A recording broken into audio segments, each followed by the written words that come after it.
Bonjour,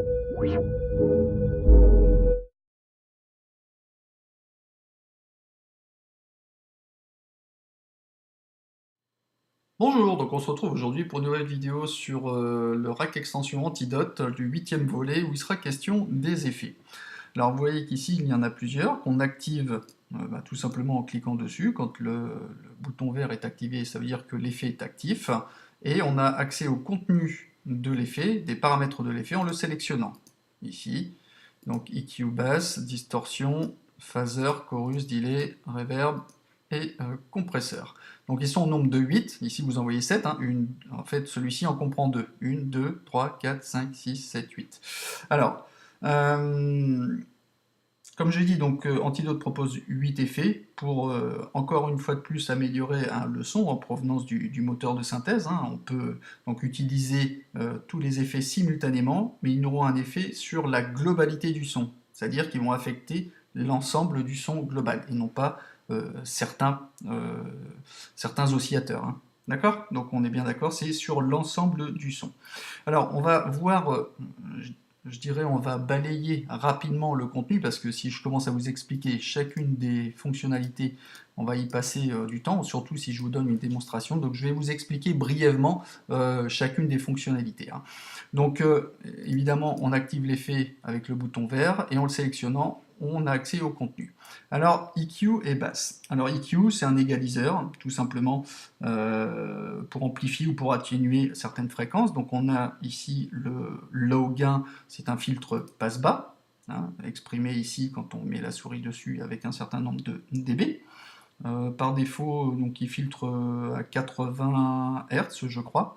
Après, on a le mid frequency, donc lui va filtrer en fait en forme, le filtre, ça va être un filtre en forme de pointe, hein, au milieu des fréquences, hein, comme tous les mids hein, qu'on a l'habitude de rencontrer. Le mid Q, ça va ajuster la largeur de la pente de la courbe mid. Sur une valeur faible, elle sera très large, et si on a une valeur forte, plus la largeur sera étroite. Le mid gain, il va indiquer la valeur pour atténuer ou augmenter la fréquence médium. Alors le high gain, lui, on va régler le niveau de la fréquence hein, en dB, qui est positionné, je crois, vers 12 kHz.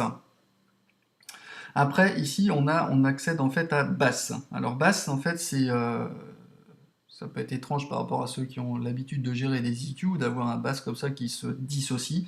Hein, on va dire, c'est une particularité des synthés analogiques vintage. Hein, vintage, hein, c'est ancien.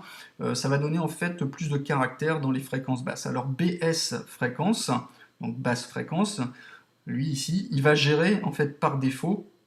Sur son réglage par défaut, ça va nous donner un effet justement de son vintage.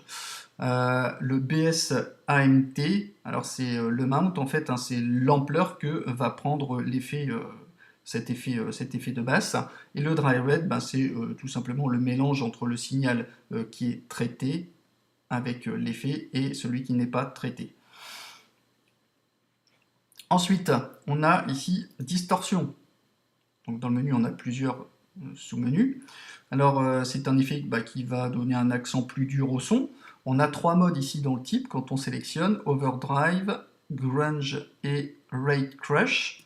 Alors l'overdrive et le grunge, eux, c'est ni plus ni moins qu'une émulation de pédale de guitare. Et le rate crush, lui, il va réduire, en fait, il va apporter une réduction sur l'échantillonnage. Le drive, lui, il va régler le gain appliqué au signal en pourcentage. Symétrie, ici c'est exprimé également en pourcentage. C'est ici qu'on va compenser le signal avant la distorsion. Ça va ajouter en quelque sorte des harmoniques, ça va changer le timbre du son. Tone, comme son nom l'indique, il va contrôler la tonalité après que le signal ait été déformé. On a encore un low cut et un high cut, un filtre coupe bas et coupe haut, et un dry wet, avec un level ici, et un dry wet qui va également nous permettre de gérer le rapport entre signal traité ou non par rapport à l'effet. Ensuite, on a le phaser. Alors le phaser, donc avec d'autres éléments, le phaser, c'est vous faites un signal de déphasage, la fréquence de coupure du filtre est constamment changée. Ici, dans stage, on a plusieurs étapes. Dans ce qu'on appelle stage, il va définir en fait le nombre de phases. De façon, plus il va être élevé, plus l'effet sera marqué. La fréquence ici, on va avoir donc la fréquence du phaseur. Spread, c'est la propagation, l'étendue, c'est le paramètre qui va permettre de changer le timbre global de l'effet. Ici, on a en pourcentage le feedback. En gros, c'est le processus qui vise à réinjecter le signal de sortie du phaseur dans l'entrée. C'est pour que l'effet en fait soit plus prononcé. Le rate, c'est la vitesse de la modulation du filtre par rapport au tempo, ici, la saison à 64, un 32e, etc., etc. Par rapport à un LFO d'ailleurs. LR off, alors c'est le LR offset, c'est ici le décalage qu'on va avoir de la modulation entre le canal gauche et le canal droit. Le phaseur devient justement stéréophonique, et encore le dry wet qui va mesurer le rapport signal avec ou sans effet. Ensuite, on a le chorus. Alors dans le chorus, c'est le chorus qu'on appelle le flanger. Donc on verra qu'il y a deux effets qui sont liés. Le chorus et le flanger sont liés, étroitement liés. En gros, on va créer un effet de décalage du son qui va venir s'ajouter au son original. En fait, la somme des deux signaux va gérer un effet de chorus si le retard est continu. Si on applique des retards plus courts, avec le feedback, on va obtenir ce qu'on appelle un effet de flanger.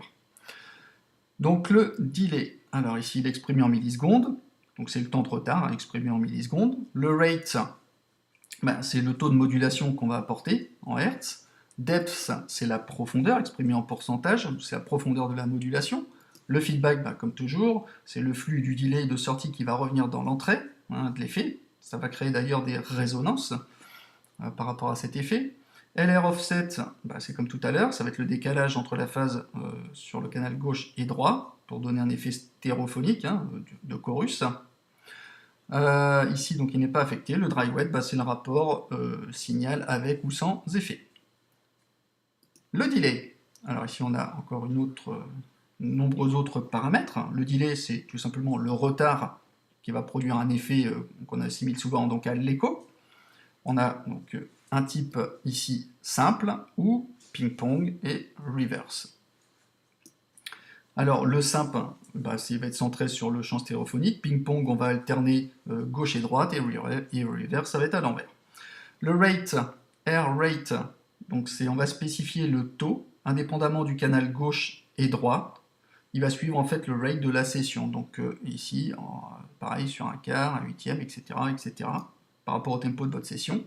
Color, exprimé en pourcentage, ça va apporter de la couleur, alors c'est bien beau, mais la couleur, en gros, c'est les valeurs qui sont plus faibles vont donner des échos plus sombres, et les valeurs plus élevées vont agrandir les échos.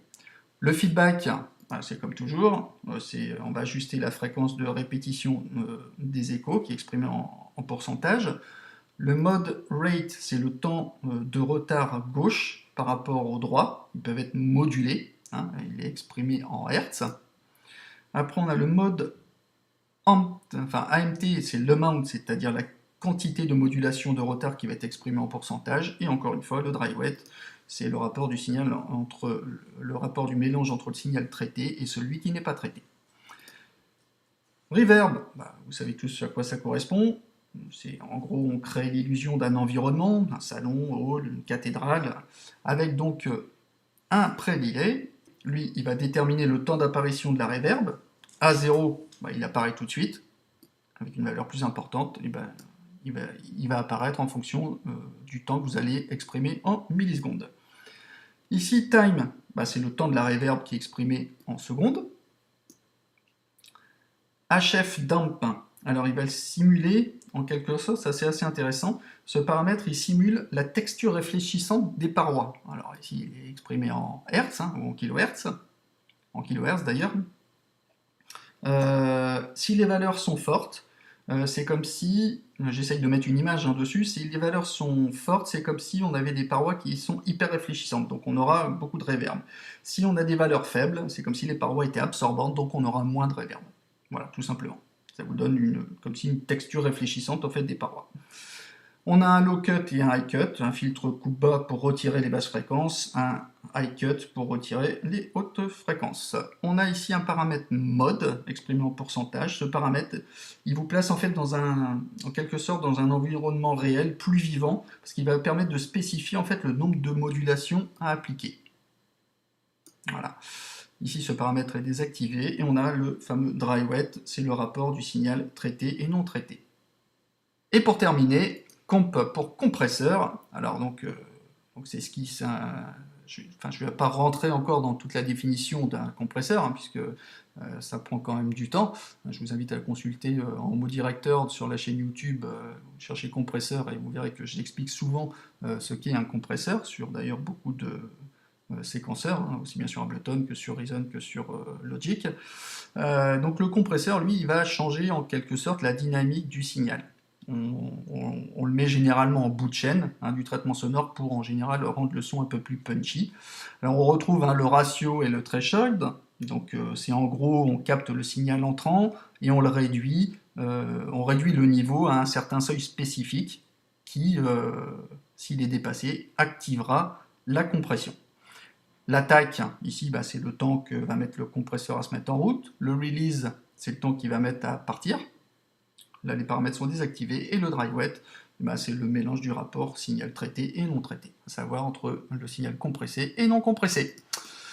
Voilà, donc j'espère que ça n'a pas été trop long ni trop rapide, hein, mais c'est juste pour vous donner une idée de à quoi ça sert. Hein. Vous ferez aussi bien que moi, voire mieux, à tester tout ça. N'oubliez pas qu'il est activé quand il est vert, il est désactivé quand il est éteint, tout simplement. Et ici, vous sélectionnez l'effet qui vous convient. Voilà, bon c'en est tout pour cette partie de tuto. Je vous donne rendez-vous pour la suite du tuto où on verra la matrice de modulation et ensuite l'arpégiateur. Allez, je vous dis à bientôt. Ciao, ciao!